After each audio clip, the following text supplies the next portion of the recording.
प्रस्तुत है कार्यक्रम post box number 111। Post box number 111। नमस्कार श्रोताओं, पोस्ट बॉक्स नंबर 111 में मैं नीलम मलकानिया आप सभी का स्वागत करती हूँ। श्रोताओं, जैसा कि आप जानते हैं कि पोस्ट बॉक्स नंबर 111 माननीय प्रधानमंत्री जी द्वारा अपने मन की बात में लिए गए विषयों का विस्तार है। इस बार मन की बात में प्रधानमंत्री जी ने म्यांमार में आई प्राकृतिक आपदा का उल्लेख किया और आपदा के समय भारतीय बलों द्वारा किए गए कार्य की सराहना की है। आपदा प्रबंधन क्या है, मोचन बल किस तरह से कार्य करते हैं, आइए इस बारे में कार्यक्रम में विस्तार से जानते हैं। आज हमने कार्यक्रम में आमंत्रित किया है श्री मोहसिन शाहिदी को। आप उप महानिरीक्षक परिचालन यानी ऑपरेशंस हैं राष्ट्रीय आपदा मोचन बल में। अपने पोस्ट पर रहते हुए आपने बहुत सारी जो घटनाएं हैं उनको देखा है, किस तरह से राष्ट्रीय आपदा मोचन बल कार्य करता है, किस तरह से हम अनेक विषयों के बारे में अपनी समझ को बेहतर कर सकते हैं और आपदा प्रबंधन क्या है, उसके बाद आपदा मोचन क्या है, उसके बाद राहत क्या है, ये सब विषय आज हम थोड़ा और समझेंगे। सर, आपका बहुत बहुत स्वागत है हमारे कार्यक्रम में। धन्यवाद। मोहसिन जी, जब भी हम आपदा का जिक्र करते हैं तो NDMA और NDRF ये दो नाम लगातार सुनते रहते हैं हम। मैं चाहूंगी कि आप इनका अंतर भी हमें जरूर बताएं।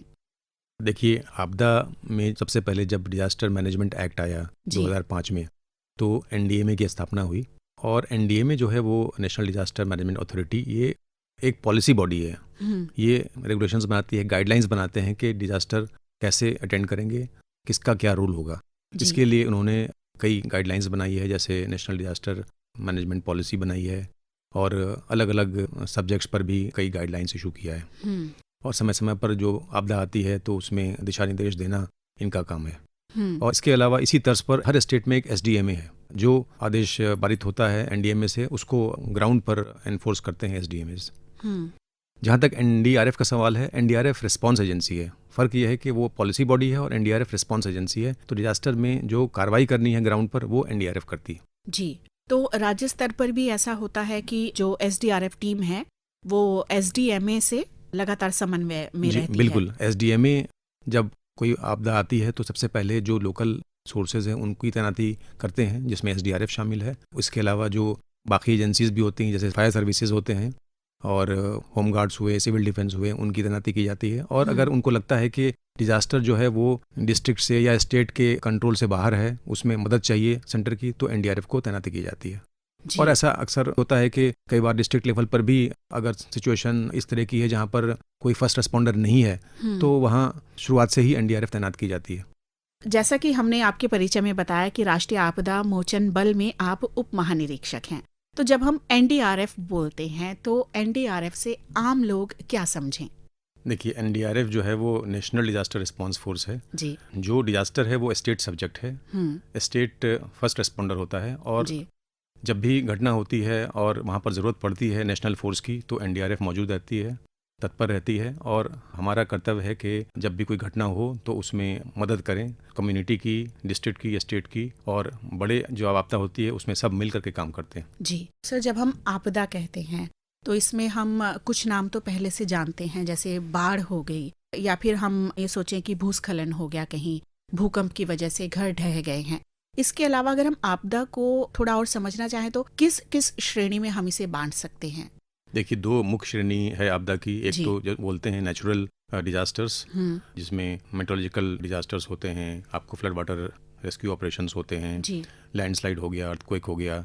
और एक है मैन मेड, जो आदमी की गलती से होती है, एक्सीडेंट्स हो गए या कभी डैम ब्रेक हो गया, इस तरह की घटनाओं को, जिसमें इंसान की गलती से जो घटनाएं होती हैं, उसको मैन मेड बोलते हैं। तो इन दोनों आपदाओं से NDRF निपटती है। जी, अगर हम भारत की बात करें तो हम कहते हैं कि भारत विविधताओं का देश है। विविधता भी हमारे राज्यों की बहुत अलग अलग है और इस वजह से आपदा का नेचर जो है, अगर हम कहें कि वो भी बहुत अलग अलग तरह का होता है। अगर हम असम की बात करें, पश्चिम बंगाल, ओडिशा, तटवर्तीय जो इलाके हैं वो, फिर पहाड़ों पर जो क्षेत्र हैं वो, और उसके बाद कई बार जैसा कि आपने बताया कि ह्यूमन एरर, मनुष्य जो गलतियां कर बैठता है, उनकी वजह से भी आपदा होती है। तो सर, आपदा को लेकर क्या हमारे देश में अलग अलग जोन है? किस तरह से पहचान सकते हैं हम कि यहाँ पे किस तरह की आपदा की आशंका है? बिल्कुल, सभी स्टेट्स की अलग अलग वल्नरेबिलिटी है जी। और उसी वल्नरेबिलिटी को देखते हुए उनकी तैयारी की जाती है, डिजास्टर प्लान बनाया जाता है। जिस तरह से आप देखेंगे कि नॉर्थ में हिमालयन रीजन है, वो अर्थक्वेक प्रोन जोन है, तो जोन 5 जो सबसे ज़्यादा खतरनाक माना जाता है, वहाँ पर अर्थक्वेक आने की संभावना काफ़ी ज़्यादा रहती है। उसके बाद जोन 4 है जिसमें दिल्ली शहर आता है, NCR, और इसके बाद जोन 3 भी है जिसमें दूसरे स्टेट्स मौजूद हैं। इसके अलावा जैसे जो भी प्लेन्स हैं जहाँ नदियाँ हैं वहाँ पर बाढ़ की संभावना रहती है, जैसे उत्तर प्रदेश है, आपके मध्य क्षेत्र में महाराष्ट्र है, MP है, साउथ में कर्नाटक, आंध्र प्रदेश, इन सब जगहों पर बाढ़ की स्थिति रहती है। ईस्ट में आपको आसाम में और बिहार, बंगाल में भी फ्लड्स के काफ़ी ज़्यादा इंसिडेंट्स होते हैं। और चूंकि यह ग्लोबल वार्मिंग हो रही है, क्लाइमेट चेंज हो रहा है, तो इससे इसका पैमाना भी बढ़ रहा है और नए नए क्षेत्र भी इससे अफेक्ट हो रहे हैं। तो ये जो वल्नरेबिलिटी प्रोफाइल है वो लगातार चेंज हो रही है, तो इस पर लगातार शोध किया जा रहा है, रिसर्च किया जा रहा है और तैयारी की जा रही है ताकि वक्त रहते पहले से हमारी जो है प्रिपेयर्डनेस रहे और जब क्षति होती है, जब इंसिडेंट होते हैं, तो उस समय कम से कम नुकसान हो जान माल का। जी। इस समय NDRF की कितनी टीम है, कहाँ कहाँ पर वो डिप्लॉय की गई हैं, और जब भी कभी आपको आपदा की सूचना मिलती है तो सबसे पहली तैयारी क्या होती है? देखिए, NDRF की अभी कुल 16 बटालियंस मौजूद हैं पूरे इंडिया में। एक बटालियन का जो क्षेत्र होता है वो तकरीबन 1 या 2 स्टेट्स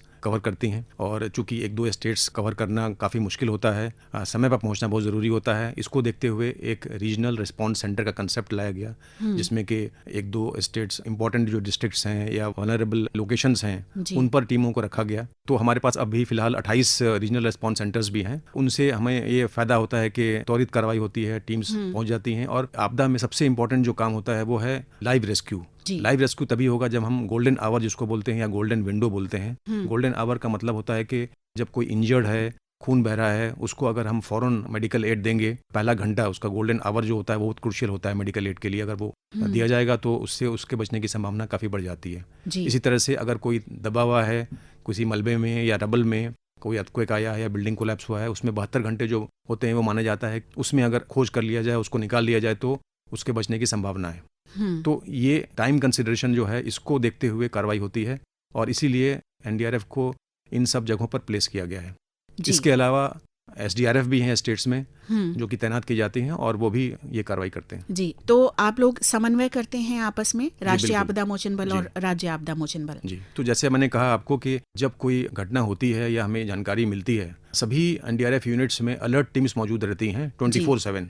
हर बटालियन में 2-2 टीमें तैनात रहती हैं। पूरी सामग्री, मैन पावर, इक्विपमेंट्स गाड़ी पर लोड रहता है, लोग तैयार रहते हैं, और उनका टाइम फिक्स है कि वो 30 मिनट के अंदर कैंप से बाहर उनको निकलना है और मोबिलाइज हो जाना है। इससे क्या होता है, हमें काफ़ी असिस्टेंस मिलता है, फ़ौरन पहुंच जाते हैं वहाँ पर, और इस बीच में जो फर्स्ट रिस्पॉन्डर होता है कम्युनिटी या जो स्टेट की जो डिस्ट्रिक्ट की फोर्स है वो वहाँ पर जा करके अपना काम करती है, सरफेस विक्टिम से उसको निकालते हैं, और अगर स्पेशलाइज्ड काम है तो उसके लिए फिर NDRF तैनात की जाती है। जी। मोहसिन साहब, हमने कई बार जब आपदा आती है तो समाचार पत्रों में, सोशल मीडिया के माध्यम से बहुत सारी तस्वीरें हम देखते हैं जिसमें कि पीड़ित लोग जो होते हैं उन्हें देखकर बहुत दुख होता है, लेकिन ऐसे में NDRF कर्मी हमें वहाँ दिखाई देते हैं। कोई झुककर एक सीढ़ी का काम कर रहा है ताकि बुजुर्ग महिला जो है वो नाव पर चढ़ सके, और किसी को चॉपर की मदद से निकाला जा रहा है, कोई गर्भवती महिला है तो सहारा देकर उन्हें वाहन में चढ़ाया जा रहा है, फिर राहत सामग्री बांटते हुए लोग हैं। तो ये तस्वीरें देखकर संतुष्टि तो बहुत होती है कि मदद का हाथ पहुंच रहा है, साथ में जिज्ञासा भी होती है कि जो लोग इतनी पीड़ा में होते हैं, जब NDRF की टीम वहां जाती है तो किस तरह की आपकी ट्रेनिंग है, उन्हें सबसे पहले कैसे सांत्वना दी जाए, सबसे पहले क्या मदद उन तक पहुंचाई जाए, और मानसिक संतुलन कैसे बनाए रखा जाए ताकि वो आपकी बात को माने? देखिए, इसके लिए हम विशेष तौर पर स्किल बिहेवियरल ट्रेनिंग कराते हैं रेस्क्यूअर्स की,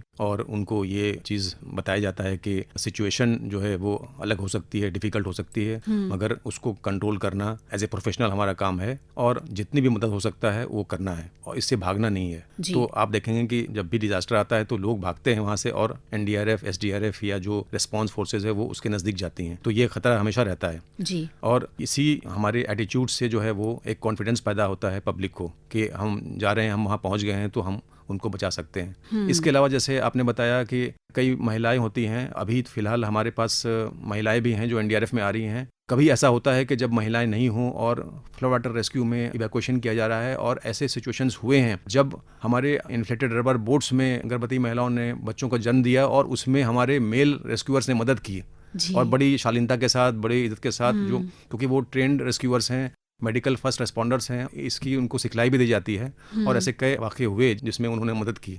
तो ये हम लोगों के लिए हार्टनिंग होता है और समाज में एक अच्छा मैसेज जाता है। जी, यहाँ मैं आपसे कोई ऐसी घटना जानना चाहूंगी, कोई ऐसा पल जो दिल को छू गया हो। आपदा तो रही, आपने वहां जाकर मदद की, आपकी टीम वहां पर खड़ी रही, लेकिन कोई पल जो भुलाए नहीं भूलता। जी, ऐसा इंसिडेंट बहुत सारे होते हैं। हर साल जब फ्लड आता है, आपको पता है कि 6 से 8 महीने के इंसिडेंट्स होते हैं। जो मुझे याद है कि मैं सिलकियारा टनल रेस्क्यू ऑपरेशन एक हुआ था और उसमें वहाँ पर एनडीआरएफ गई थी और बहुत सारे स्टेक होल्डर्स थे। और जब 41 जो ट्रैप्ड रेस्क्यूअर्स थे वो जब बाहर निकल रहे थे तो वो बड़े खुश थे। और जब मैं पहले दिन गया वहाँ पर तो मैंने उनसे बात की। मुझे लगा कि उनके साथ कम्युनिकेशन करना बड़ा इंपॉर्टेंट है, तो मैंने कम्युनिकेशन उनसे किया और मैंने बताया कि मैं एनडीआरएफ से आया हूँ, डीआईजी हूँ। तो बड़ी खुशी की लहर दौड़ी उनके मन में और उन्होंने बोला कि अब मुझे मतलब निश्चिंत हूँ मैं कि हम लोग सेफली निकल जाएंगे बाहर। तो ये जानकर मुझे बड़ा अच्छा लगा। तो इस तरह के जब आप कॉन्फिडेंस क्रिएट करते हैं तो जो आम जनता है वो भी आपको सपोर्ट करती है और एक सपोर्ट बेस होने से जो रेस्क्यू एक्ट में जो एक प्रेशर बनता है, टेंशन होता है, वो कम हो जाता है और इससे हमारा काम जो है वो और अच्छा हो जाता है। अभी आपने बताया कि एनडीआरएफ किस तरह की तैयारी रखता है और कैसे आप सब काम करते हैं साथ मिलकर। ऐसे में मैं आपसे ये भी जानना चाहूंगी कि आपदा के समय लोगों की अपनी तैयारी क्या होनी चाहिए और किस तरह की प्रतिक्रिया उनकी होनी चाहिए ताकि नुकसान कम से कम हो। ये ज़रूरी है कि कम्युनिटी जो फर्स्ट रिस्पॉन्डर है वो डिजास्टर के बारे में अच्छी समझ रखे और प्रॉपरली उसको अटेंड करे। तो इसके लिए मैं सभी आवाम से मैं कहना चाहूँगा, उनको मैसेज देना चाहूँगा कि डिजास्टर्स में कुछ चीज़ों को ध्यान से समझने और उसको फॉलो करने की ज़रूरत है। अगर आप देखें तो 3 स्टेजेस होते हैं डिजास्टर के। डिजास्टर आने से पहले सबको ये इन्फॉर्मेशन होना चाहिए कि डिजास्टर क्या है, किस तरह का डिजास्टर आ रहा है, तो इन्फॉर्म होना बहुत ज़रूरी है। दूसरा कि एक प्लान होना चाहिए उनके पास, एक छोटा सा ही प्लान हो, वो प्लान हो जिसके तहत वो अपने आप को सुरक्षित कर सकें। और एक हम हमेशा अक्सर बात करते हैं कि जब डिजास्टर आता है तो आपको वहाँ उस प्लेस से हटना पड़ेगा, कहीं दूर जाना पड़ेगा, तो उसके लिए एक डिजास्टर किट मौजूद रहना चाहिए। डिजास्टर किट उनके पास होगा तो उसका उपयोग करके वो अपने आप को प्रॉपरली जो है सेव कर सकते हैं। और चौथी चीज़ है कि प्रैक्टिस करना, जो भी ड्रिल अगर सिखाई गई है तो उसको प्रैक्टिस करना। दूसरा स्टेज है कि जब डिजास्टर आता है तो उसमें इंस्ट्रक्शंस को फॉलो करना चाहिए, क्योंकि कई जगह से इंस्ट्रक्शंस आते हैं। आपको अगर रेडियो इंस्ट्रक्शंस आ रहा है या अगर आपके जो अधीन हैं, जो इंचार्ज हैं, वो कुछ इंस्ट्रक्शंस दे रहे हैं आपको, तो उसको फॉलो करना चाहिए स्ट्रिक्टली। शेल्टर को सीख करना है, अगर शेल्टर में आपको बताया जा रहा है जाने के लिए तो वहाँ आप चले जाएं। कई बार एनडीआरएफ भी जब काम करती है और हम देखते हैं कि लोग बड़े रिलेक्टेंट रहते हैं जाने के लिए और उनकी कई समस्याएं भी रहती हैं। ऐसा नहीं है कि समस्याएं नहीं है, क्योंकि बूढ़े हैं घर में या उनके मवेशी है, जानवर हैं, उनको छोड़ कर जाना नहीं चाहते हैं वो। बट इसमें आपको फॉलो करना ज़रूरी है कि अगर बताया जा रहा है कि यहाँ पर फ्लड आने वाला है और आप चले जाइए, बोट्स लगी हुई है, तो उसको इंस्ट्रक्शंस को फॉलो करना चाहिए। और कम्युनिकेशन करना, अपने जो भी लोग हैं सगे संबंधी उनको बता दें, इन्फॉर्म कर दें ताकि वो जो है परेशान ना हो। दूसरों की मदद करना ये भी ज़रूरी है। और पोस्ट डिजास्टर ये है कि उसके बाद भी ऐसा नहीं है कि आपदा ख़त्म हो गया, कई बार दोबारा सिचुएशन और भी वर्स हो जाती है, तो इन्फॉर्म लगातार रहना ज़रूरी है डिजास्टर के बाद भी। और जो डिजास्टर में एक्सपीरियंस किया गया है, अनुभव किया गया है, तो ये बहुत ज़रूरी है कि उस अनुभव को हम फिर आगे के लिए लागू करें। क्या कुछ मॉडिफिकेशन करना है अपने प्लान में, ताकि आगे का और भी अगर कोई आपदा आती है तो और हम बेहतर जो है तैयारी कर सकें और अपने आप को सुरक्षित कर सकें।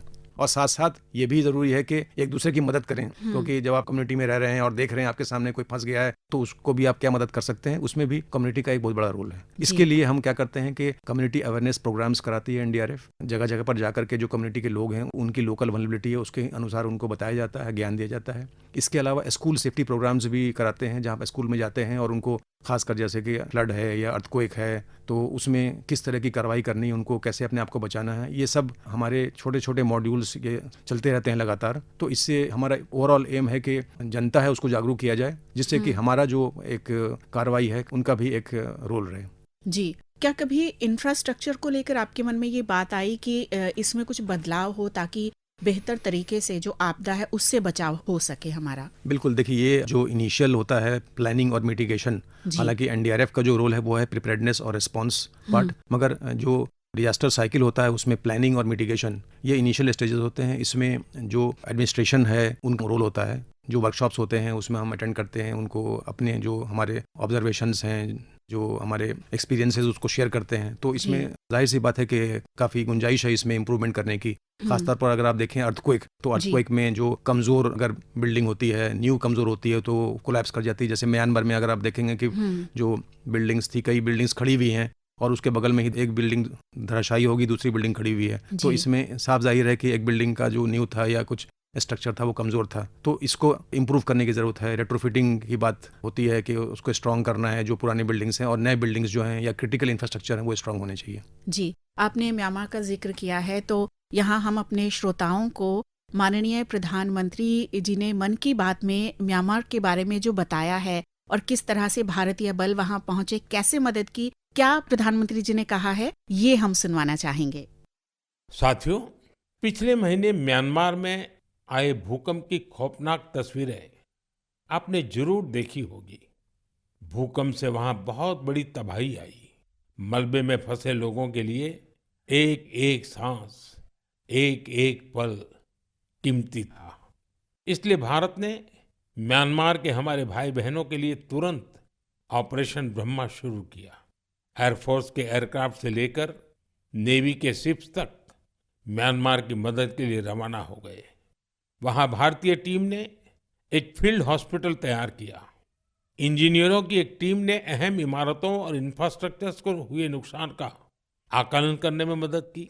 भारतीय टीम ने वहां कंबल, टेंट, स्लीपिंग बैग, दवाइयां, खाने पीने के सामान के साथ ही और भी बहुत सारी चीजों की सप्लाई की। इस दौरान भारतीय टीम को वहां के लोगों से बहुत सारी तारीफ भी मिली। साथियों, इस संकट में साहस, धैर्य और सूझबूझ के कई दिल छू जाने वाले उदाहरण सामने आए।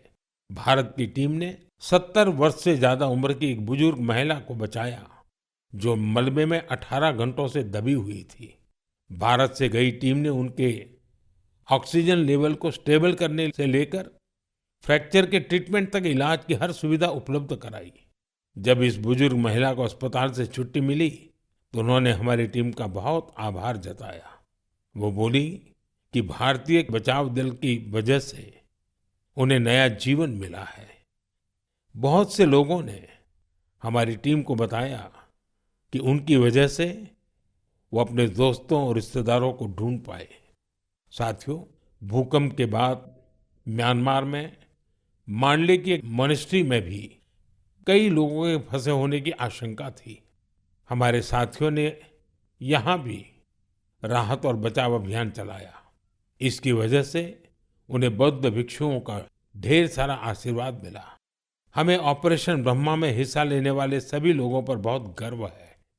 हमारी परंपरा है, हमारे संस्कार है, वसुधैव कुटुंबकम की भावना। पूरी दुनिया एक परिवार है। संकट के समय विश्व मित्र के रूप में भारत की तत्परता और मानवता के लिए भारत की प्रतिबद्धता हमारी पहचान बन रही है। साथियों, किसी भी प्राकृतिक आपदा से निपटने में बहुत अहम होती है आपकी अलर्टनेस, आपका सचेत रहना। इस अलर्टनेस में अब आपको अपने मोबाइल के एक स्पेशल ऐप से मदद मिल सकती है।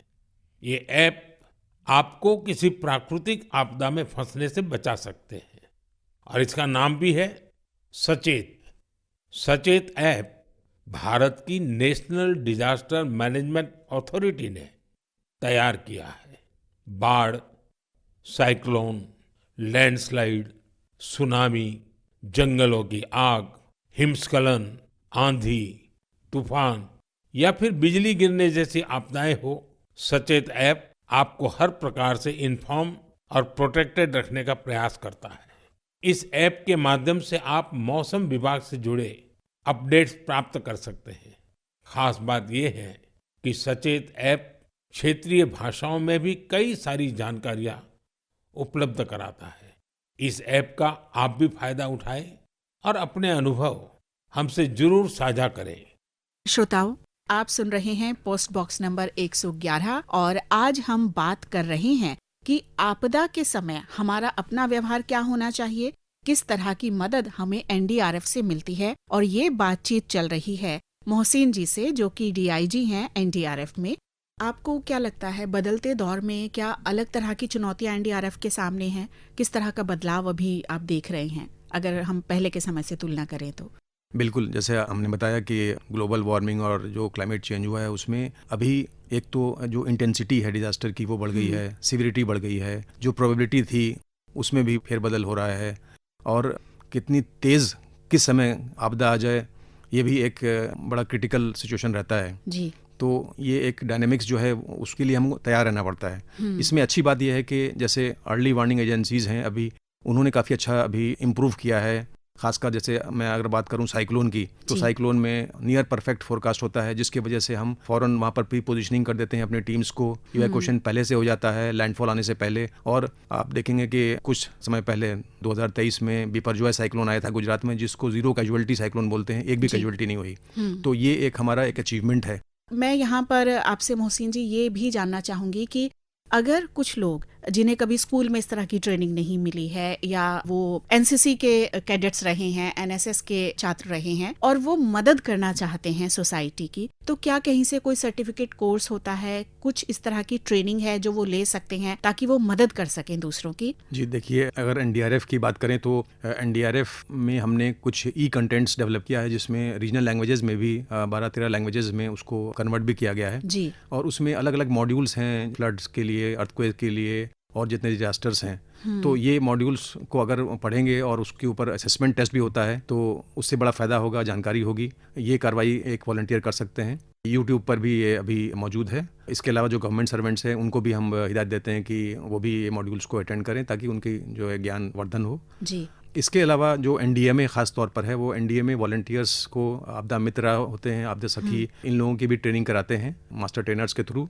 और ये स्टेट्स के थ्रू होता है जी। यहाँ मैं आपसे ये प्रश्न पूछने ही वाली थी और आपने जिक्र किया भाषा का कि जब आप मदद के लिए पहुँचते हैं, आपकी टीमें पहुँचती हैं अलग अलग जगह पर, तो एक तो आपदा की स्थिति है, वहाँ से लोगों को निकालना है, बचाना है, कई बार क्या भाषाई बाधा भी होती है, तो उस समय क्या करते हैं? देखिए, पहली बात तो मैं कहना चाहूँगा कि हमारे जो एनडीआरएफ में लोग हैं वो सेंट्रल डेपुटेशन से आते हैं, सीएपीएफ से, अलग अलग प्रांत से होते हैं, अलग अलग स्टेट से होते हैं। तो हमारी कोशिश होती है कि जिस स्टेट में टीम्स डिप्लॉयड हैं उनके लोकल पर्सन्स भी वहाँ पर तैनात किए जाएँ।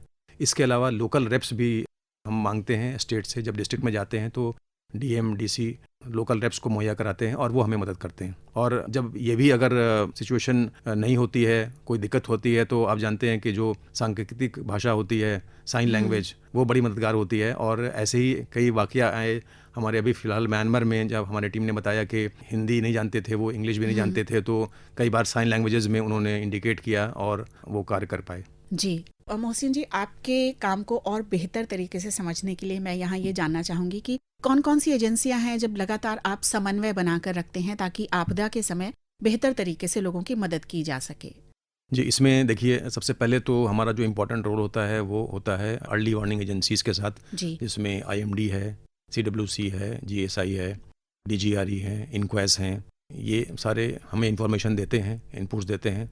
तो इनके साथ हमारा लगातार समन्वय होता है, वर्कशॉप्स होते हैं, मीटिंग्स होती है। इसके अलावा जो हमारे यूनिट कमांडेंट्स हैं वो जो डिस्ट्रिक्ट मजिस्ट्रेट्स हैं, डिस्ट्रिक्ट कलेक्टर्स हैं, उनके साथ लगातार समन्वय बनाए रखते हैं कि क्या सिचुएशन कहाँ पर हो रही है। और जैसे मॉनसून हो रहा है तो उसमें कोऑर्डिनेशन करना है, कितनी टीम लगेगी और कितनी टीम की डिमांड है, प्रीपोजिशनिंग कहाँ पर करना है, इसके लिए कोऑर्डिनेशन होता है। इसके अलावा एक्सपर्ट्स भी होते हैं जिनको हम कंटैक्ट करते हैं। जैसे अगर कोई CBRN कंटीजेंसी हो जाती है तो उसमें DAE के एक्सपर्ट्स होते हैं, DRDO के एक्सपर्ट्स होते हैं, इनमास के एक्सपर्ट्स होते हैं। तो ये सब एक्सपर्ट एजेंसीज़ हैं जो हमें गाइड करते हैं, असिस्ट करते हैं हमारे प्रोफेशनल जॉब में। इसके अलावा जब कोई बड़े मेजर ऑपरेशंस होते हैं जिसमें कि ज़्यादा टीमों की डिमांड होती है तो उसमें हमें एयरलिफ्ट करने की भी ज़रूरत पड़ती है। तो उस समय हम जो IDS होता है, integrated defence staff, Indian air force है, इनसे भी हमारा समन्वय होता है ताकि हम एयरलिफ्ट कर सकें अपनी टीमों को। ये सारी जो एजेंसीज़ हैं इनके साथ हमारा डेली का इंटरेक्शन होता है, कॉरेस्पॉन्डेंस करते हैं और जो एक इनपुट होता है कहीं से आता है तो वो भी शेयर करते हैं।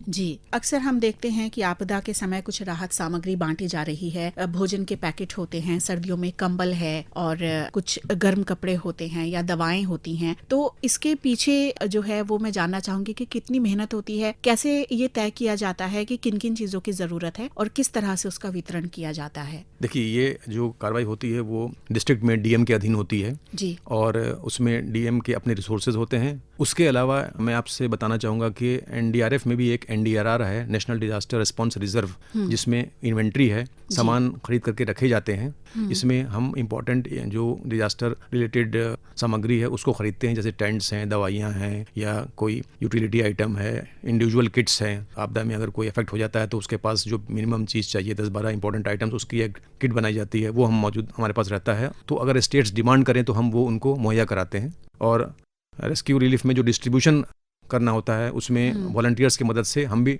उसमें शामिल होते हैं।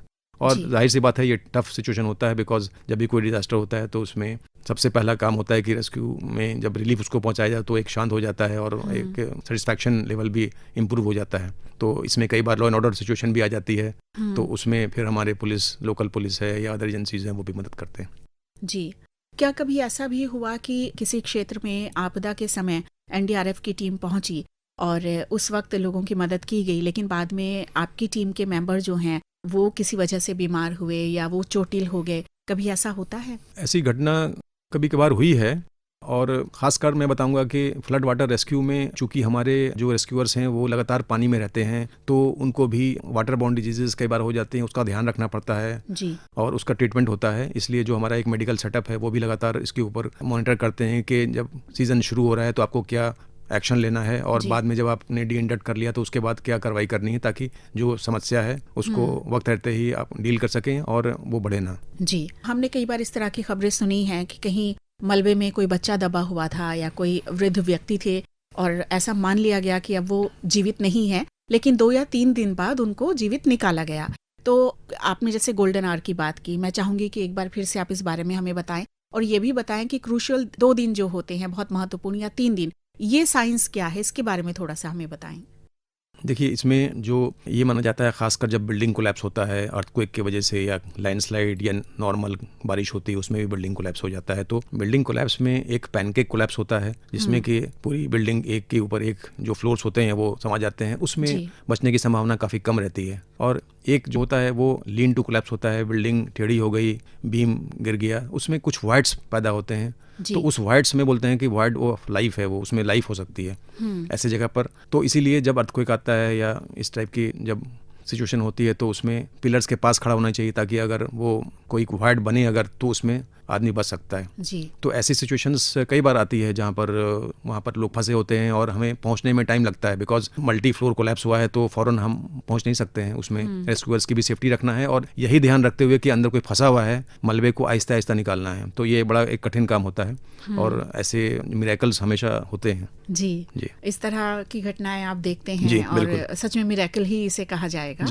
जिन लोगों को बचाया जाता है आपदा के समय, कभी ऐसा हुआ कि बाद में जब स्थिति सामान्य हो गई तो वो एनडीआरएफ से संपर्क करते हैं, वो कोई आभार प्रकट करते हैं, कभी कोई प्रतिक्रिया उनकी ओर से मिली कभी आपको? बिल्कुल, कई बार होती है और हम लोग फॉलोअप भी करते हैं उनसे पूछने के लिए कि क्या उनका, और पर्पस हमारा होता है लर्निंग करना कि वो हमारे बारे में क्या सोचते हैं या क्या कोई कमी थी या हमारा कोई डिलेड एक्शन था। इसको भी जानना बहुत ज़रूरी है कि विक्टिम्स पर्सपेक्टिव से हम जाने कि वो हमारे बारे में क्या सोच रहा है। सिर्फ बचा लिया वो पर्याप्त नहीं है, आगे के लिए क्या हम और इम्प्रूव कर सकते हैं वो जानना ज़रूरी है। तो इसके लिए हम विक्टिम से भी इंटरेक्ट करते हैं और कई अच्छे वाक़या बताते हैं, खुश होते हैं वो, हम मिल करके सजेशन भी देते हैं वो कि किस तरह से हम इम्प्रूव कर सकते हैं या क्या कार्रवाई कर सकते हैं। तो उनको पॉजिटिव लेते हैं और अपने जो हमारी ब्रेन स्टॉर्मिंग सेशन होता है, फीडबैक सेशन होता है, डीब्रीफिंग सेशन, उसमें हम अपने लोगों के साथ शेयर करते हैं। जी मोहसिन जी, मैं ये भी आपसे जानना चाहूंगी, जैसे हमारे कुछ राज्य हैं, हमें पता है कि मानसून में यहाँ पर बाढ़ की स्थिति बन जाती है, तटवर्ती जो क्षेत्र है हमें पता है कि किस तरह का खतरा वहाँ पर है। फिर ऐसा क्यों होता है कि साल दर साल वही आपदा बार बार आती है? क्या लोग उससे नहीं सीखते हैं या हमारी व्यवस्था में कहीं कोई कमी रह जाती है? क्यों होता है ऐसा कि एक ही क्षेत्र में आपदा जो है वो बार बार आती रहती है? नहीं, ये देखिए आप, ये तो एक अगर वल्नरेबिलिटी प्रोफाइल एक बनी भी है तो वो जाहिर सी बात है कि आपदा आएगी वहाँ पर। जी, जैसे मैं एग्जांपल दूं अगर वायनाड का, तो अगर वो एक लैंडस्लाइड जोन है तो जाहिर सी बात है कि लैंडस्लाइड जोन में अगर बारिश होगी तो खतरा बढ़ जाएगा। तो ऐसे जगहों पर जब भी सेटलमेंट कराया जाए तो उसका ध्यान रखा जाए कि क्या इम्पैक्ट हो सकता है बारिश का, या कोई चेंज होता है अगर कुछ सिचुएशन। तो ये बेसिकली जो एडमिनिस्ट्रेशन है और एस्टेट में जो डिसीजन लेते हैं उनका काम है कि वो देखें कि किस जगह रिहायशी इलाका नहीं बनाना है ताकि इम्पैक्ट कम से कम हो। ये ज़रूरी है। तो ऐसा होता है कि खासकर जो लेबर क्लास हैं या दूर दराज के इलाके में वो चले जाते हैं, रहते हैं वहाँ पर, और फिर वो शिकार बनते हैं इसका। तो इस पर भी ध्यान देने की ज़रूरत है। जी, जैसा कि आपने कहा कि लोगों की प्रतिक्रिया से आप सीखते हैं, मुझे लगता है कि आपकी बातों से हम सबको बहुत कुछ सीखने को मिलेगा। पोस्ट बॉक्स नंबर 111 में आज हमारे साथ हैं श्री मोहसिन शाहिदी जी, जो कि उप महानिरीक्षक हैं NDRF में। और मोहसिन जी, हम आपदा का जिक्र कर रहे थे, तो यहाँ मैं आपसे ये ज़रूर जानना चाहूँगी कि जब भूकंप आता है कहीं, तो उसके बाद कई घटनाएं लगातार हो जाती हैं। कहीं भूस्खलन है तो उसके बाद कहीं बिजली की वजह से शॉर्ट सर्किट हो जाता है, कुछ और घटनाएं भी होती हैं। तो भूकंप के समय किस तरह की मदद आपकी ओर से दी जाती है लोगों को? देखिए, भूकंप में जो रिस्पांस होता है हमारा NDRF का, वो बेसिकली हमारी जो टीम होती है वो 5 भागों में हमारी टीम होती है। उसमें सर्च कंपोनेंट होता है, रेस्क्यू, मेडिकल, लॉजिस्टिक्स और मैनेजमेंट ग्रुप होता है। तो इसमें जब NDRF की तैनाती की जाती है तो सबसे पहले वो इंसिडेंट पर पहुंचते हैं। कंट्रोल रूम का प्रोसीजर होता है, जो डिस्ट्रिक्ट इमरजेंसी ऑपरेशन सेंटर है या स्टेट इमरजेंसी ऑपरेशन सेंटर है, उससे समन्वय करके टीम्स पहुंचती है और टीम्स को मोबिलाइज किया जाता है। तो वहाँ पर डिस्ट्रिक्ट जो है वो एक इंसिडेंट कमांडर नियुक्त करते हैं, डिस्ट्रिक्ट मजिस्ट्रेट। उस इंसिडेंट कमांडर के अधीन NDRF और दूसरे जो स्टेक होल्डर्स हैं वो काम करते हैं। तो सबसे पहला जो काम होता है वो वहाँ पर कमांड पोस्ट एक तैनात किया जाता है, स्टेजिंग एरिया बनाया जाता है जहाँ पर पूरे सामान जो है वो लेआउट किया जाता है, ताकि एक प्लान्ड मैनर में जब जिसकी ज़रूरत हो तो बिना कन्फ्यूजन के उसको फ़ौरन मुहैया कराया जाए, और जब वापस आए तो उसको उसी जगह पर रखा जाए ताकि अगर दोबारा उसकी ज़रूरत पड़े तो कन्फ्यूजन ना हो। तो ये एक ड्रिल है जिसको फॉलो करते हैं हम लोग। जो कमांडर होता है उसको ब्रीफिंग दी जाती है। जो भी लोकल वहाँ पर अधिकारी है, जैसे SDM है या तहसीलदार या BDO है, वो उसको इंसिडेंट के बारे में ब्रीफ करते हैं। उसके बाद वो ब्रीफिंग के बाद इनिशियल असेसमेंट करते हैं कि क्या करना है, किस तरह से कार्रवाई करनी है, क्या सिचुएशन है। सीन सिक्योर इंपॉर्टेंट होता है। एक सीन सिक्योर किया जाता है जिसमें कि जो भी इंपॉर्टेंट एरिया है जहाँ पर एक्शन करना है तो नज़दीक लोग आए नहीं, दूर रहें, उसको वहाँ पर बैरिकेडिंग करके टिप की जाती है, और जो लोकल पुलिस है वहाँ पर उनको हिदायत दी जाती है कि उसके अंदर किसी को आने ना दें, ताकि काम कर रही है NDRF या SDRF तो उनको बाधा ना आए। तो ये होता है। उसके अलावा जो कई बिल्डिंग्स का स्ट्रक्चर जो होता है वो इस तरह का होता है कि वो थोड़े से भी सेकेंड आफ्टर शॉक में दोबारा गिर सकती है, तो उसको स्टेबलाइज करना ज़रूरी है। तो हमारा टीम का काम होता है कि शोरिंग करना, उसको स्टेबलाइज करना, ताकि जब रेस्क्यूअर अंदर जाए तो वो सेफली जाए, और दोबारा अगर इस तरह की घटना हो तो जो आदमी दबा हुआ है वो दोबारा जो है और क्षतिग्रस्त ना हो। ये इंपॉर्टेंट होता है। ये कार्रवाई करने के बाद एक फिजिकल सर्च किया जाता है, जिससे कि अगर कोई आदमी दिख रहा है, सरफेस विक्टिम है, तो उसको फौरन निकाल सकते हैं वहाँ पर। फिजिकल सर्च के बाद टेक्निकल सर्च कहा जाता है। टेक्निकल सर्च 2 तरह से होता है। एक इक्विपमेंट्स होते हैं जिसमें जैसे विक्टिम लोकेशन कैमरा होता है, एक उसमें छेद करके दीवार में अगर उस पार क्या है देखने के लिए उसमें हम देख सकते हैं कि क्या आदमी है, जिंदा है, तो उसका इस्तेमाल किया जाता है। ये एक टेक्निकल सर्च बोलते हैं। इसके अलावा कैनाइन सर्च होता है, क्योंकि आपको पता है कि कैनाइन्स जो है उनकी सूंघने की शक्ति बहुत होती है, वो लाइव विक्टिम्स को डिटेक्ट कर लेते हैं। तो ये इनकी ट्रेनिंग की जाती है हमारे यहाँ NDRF में, और उनका उपयोग किया जाता है। ये बहुत ही बहुमूल्य है हमारे लिए, क्योंकि अगर हम अपने तौर पर खोजेंगे तो बड़ा मुश्किल होता है देखना, इंडिकेट करना, बट इनके जो सेंसेस होते हैं उससे हम फौरन कार्रवाई कर सकते हैं, और समय जो है उसमें हम गवाएंगे नहीं कि अगर बड़ी बिल्डिंग है तो कहाँ पर हम खोजें। डॉग्स का अगर उपयोग करेंगे तो ये कार्रवाई जो है कम समय में की जा सकती है, और लाइव रेस्क्यू ज़्यादा से ज़्यादा किया जा सकता है। तो इसमें टेक्निकल सर्च होता है जैसे मैंने बताया। उसके बाद जब टेक्निकल सर्च होने के बाद जब अगर हमको कुछ कार्रवाई करनी है या मलबा हटाना है तो उसके लिए ब्रीचिंग सिस्टम होता है, कटिंग होता है, लिफ्टिंग सिस्टम्स होते हैं जिसमें आपके हैमर्स होते हैं, RR सॉ होते हैं, बोल्ट कटर्स होते हैं, एयर लिफ्टिंग बैग्स होते हैं, चेनसॉज होते हैं। इन सब का इस्तेमाल किया जाता है। और जब विक्टिम निकाले जाते हैं, अब इसमें अलग अलग अप्रोच किया जाता है। वर्टिकल अप्रोच होता है जो ऊपर से टॉप से डाउन जाते हैं हम, कई बार जो हॉरिजॉन्टल अप्रोच होता है जिसमें साइड से अगर कोई कैविटी है तो हम घुस सकते हैं। तो ये सब एक असेसमेंट के तहत कार्रवाई की जाती है, और ये एक प्रोफेशनल अप्रोच होता है, सिखलाई के तरीके से होता है। और जब विक्टिम हमें मिलता है तो सबसे पहला काम होता है कि उसको स्टेबलाइज करना। फौरन उसको खींच करके हम निकाल नहीं सकते हैं, क्योंकि उससे उसकी क्षति और हो सकती है, तो उसको स्टेबलाइज किया जाता है। इसके लिए हमारे जो मेडिकल फर्स्ट रिस्पॉन्डर हैं, हर रेस्क्यूअर NDRF का वो मेडिकल फर्स्ट रिस्पॉन्स में ट्रेंड होता है। तो वहाँ पर उसको वो फौरन वो सब कार्रवाई करके उसको स्टेबलाइज कर सकता है। उसके बाद उसको फिर जो भी लोकल रिसोर्सेज हैं, जो एजेंसीज हैं, उनका जो वहाँ पर अरेंजमेंट्स होता है, उनके डॉक्टर्स होते हैं, एम्बुलेंस होता है, उनके हवाले कर दिया जाता है और फिर उनको अस्पताल भेज दिया जाता है। और अगर डेड बॉडी मिलती है तो फिर डेड बॉडी मैनेजमेंट भी एक बड़ा डिफिकल्ट प्रोसेस होता है कि उसको कैसे संभालना है, बचा के रखना है। क्योंकि मैं अगर म्यांमार की बात करूं हाल में, तो वहाँ पर इतनी गर्मी थी कि बॉडीज डिकम्पोज हो गई थी और उसको निकालना ये अपने आप में एक बहुत बड़ा चैलेंज था। तो इसके लिए भी हमारी ट्रेनिंग होती है रेस्क्यूअर्स की कि कैसे उसको हैंडल करना है, कैसे उसको बड़े अदब तमीज के साथ उसको जो है हैंड ओवर करना है नेक्स्ट ऑफ किन को। जी, आपने भूकंप के बारे में ये बताया। ओवरऑल एनडीआरएफ की जो प्रतिक्रिया होती है वो कितने स्टेज में होती है, कैसे तैयारी करते हैं, क्या चरण है उसके? देखिए, एनडीआरएफ को जब सूचना मिलती है कि कोई इंसिडेंट हो गया है या कुछ होने वाला है, कई बार इंसिडेंट जब हो जाता है तो हमें रिएक्ट करना पड़ता है और कई बार हमें पता है कि अब हमें इस कार्रवाई के लिए जाना, जैसे फ्लड है या साइक्लोन है, इसमें थोड़ा सा हमें मौका मिलता है तैयारी करने का। मगर तैयारी सभी चीज़ों के लिए होती है, जो आने वाला है या जो अननोन है उसके लिए भी। तो ये बेसिकली प्रिपरेटरी स्टेज होता है। इसमें हम लोग टीम्स की फॉर्मेशन करते हैं जी। जो एसओपीज हमारी होती है उसको लोगों को फैमिलाइज किया जाता है, ट्रेनिंग दी जाती है, रिफ्रेशर ट्रेनिंग की किस कार्रवाई के लिए किस टीम को दिया गया है, तो उसको अपडेट किया जाए ट्रेनिंग से। इक्विपमेंट का रिव्यू होता है कि क्या हमारे पास एक पर्टिकुलर डिजास्टर को अटेंड करने के लिए इक्विपमेंट प्रॉपर हैं कि नहीं है, कहाँ से क्या इक्विपमेंट्स को और लाना है, क्योंकि टीम्स अलग अलग जगह तैनात रहती हैं। इसके अलावा फैमेक्स होता है, फैमिलाइजेशन एक्सरसाइज बोलते हैं, जिसमें टीम्स बाहर जाती हैं और एक पर्टिकुलर एरिया में वो पूरे टोपोग्राफी से, टेरेन से फैमिलाइज करती हैं, लोगों से मिलते हैं, उसमें कम्युनिटी अवेयरनेस प्रोग्राम करते हैं या स्कूल में जाते हैं, उस एरिया में स्कूल सेफ्टी प्रोग्राम करते हैं, ताकि जनरल एक उनको नोहाउ रहे कि अगर इस क्षेत्र में कुछ होगा तो उन्हें पहले से जानकारी है कि ये क्षेत्र कैसा है, कहाँ पर क्या सिचुएशन है, तो एक अनजान नहीं रहे वो और उनको काम करने में आसानी हो। तो ये प्रिपरेटरी स्टेज का कार्रवाई होता है। इसमें हम जो अर्ली वार्निंग सिस्टम्स जो एजेंसीज हैं उनके साथ भी समन्वय करते हैं और लगातार हमारा स्टेट इमरजेंसी ऑपरेशन सेंटर और डिस्ट्रिक्ट में डिस्ट्रिक्ट इमरजेंसी ऑपरेशन सेंटर से भी हमारा तालमेल रहता है, ताकि उनसे सूचना लगातार मिलती रहे। जो दूसरा स्टेज है वो एक्टिवेशन फेज बोलते हैं उसको। तो उसमें क्या होता है कि जब हमें इंफॉर्मेशन मिलती है कि एक डेवलपिंग स्टेज में एक सिचुएशन डेवलप हो रही है और एक आपदा आने वाली, जैसे मैंने बताया साइक्लोन या फ्लड, इस तरह की सिचुएशन, तो उसमें हमारी टीम्स अलर्ट मोड में आ जाती है और हम बोलते हैं उनको टीम्स ऑन व्हील्स। उनका जो भी इक्विपमेंट्स है डिजास्टर के, वो सब गाड़ी पर तैनात रहते हैं फौरन मूव करने के लिए। जैसे ही अगर कंफर्मेशन होगा तो वो मूव कर जाते हैं। इसके बाद एक आता है मोबिलाइजेशन फेज।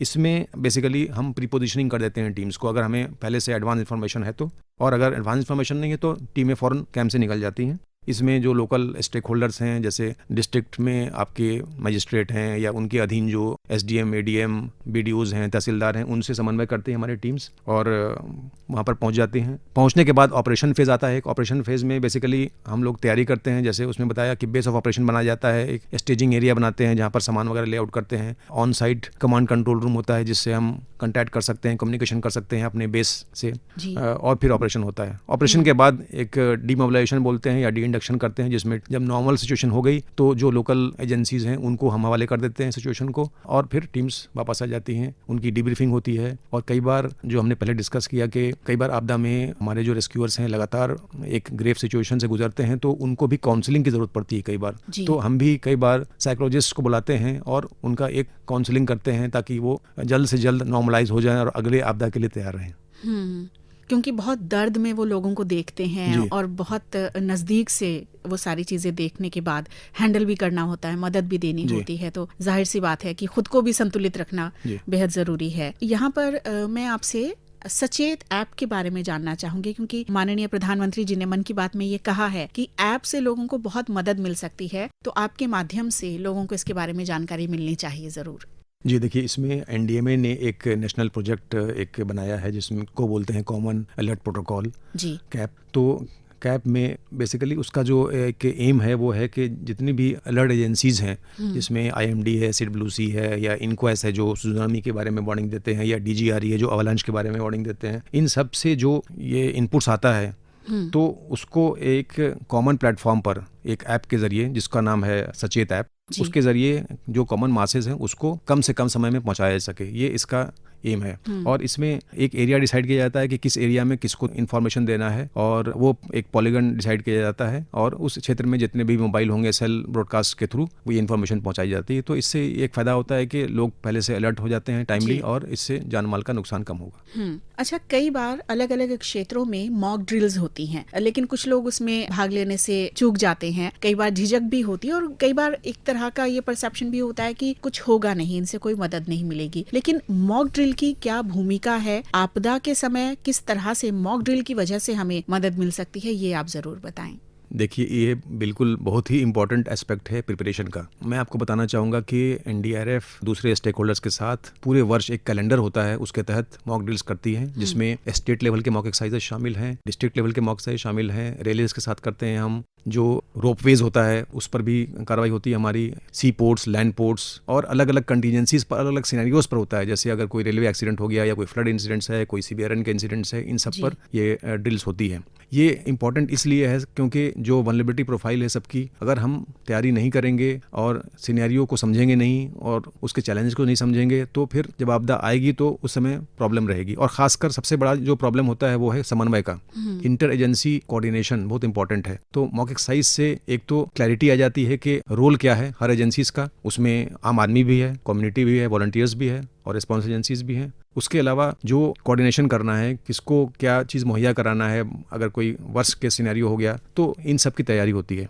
इसको हम लोग बड़े गंभीरता से लेते हैं, और माननीय गृह मंत्री जी का एक आदेश है कि हर 3 साल पर हर डिस्ट्रिक्ट में एक मॉक एक्सरसाइज होना चाहिए। वो हम कार्रवाई कर रहे हैं, और इसलिए डिस्ट्रिक्ट लेवल पर हमारी कम से कम एक साल में 250 एक्सरसाइज होती है। क्या ऐसा कोई प्रावधान है कि कोई सोसाइटी स्वयं मांग कर सकती है कि हमारे यहाँ मॉक ड्रिल करवाई जाए, और अगर ऐसा आवेदन वो करना चाहें तो किससे संपर्क उन्हें करना चाहिए? बिल्कुल उनको संपर्क करना चाहिए, अपने ज़िले में जो उनके अधिकारी हैं उनसे करना चाहिए, क्योंकि इसमें एक इम्पॉर्टेंट चीज़ है कि मॉक एक्सरसाइज अकेले करने से कोई फ़ायदा नहीं है, क्योंकि जब भी कोई आपदा आएगी तो उसमें कई एजेंसीज इन्वॉल्व हैं, तो उनको मालूम होना चाहिए कि हमारा क्या रोल है।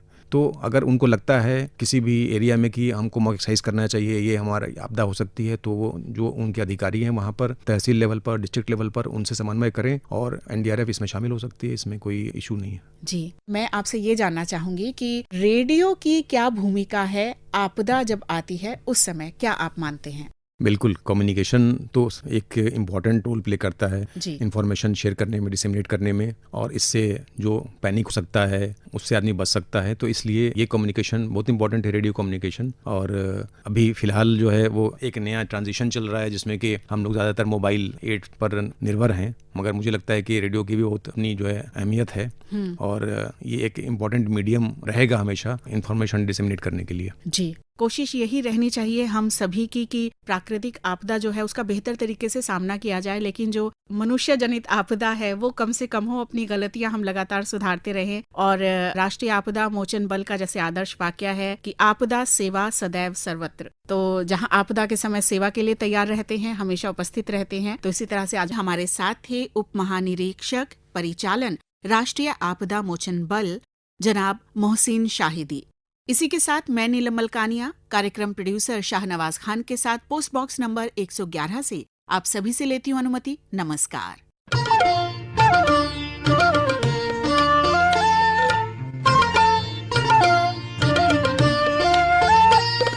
अभी आप सुन रहे थे कार्यक्रम पोस्ट बॉक्स नंबर 111। पोस्ट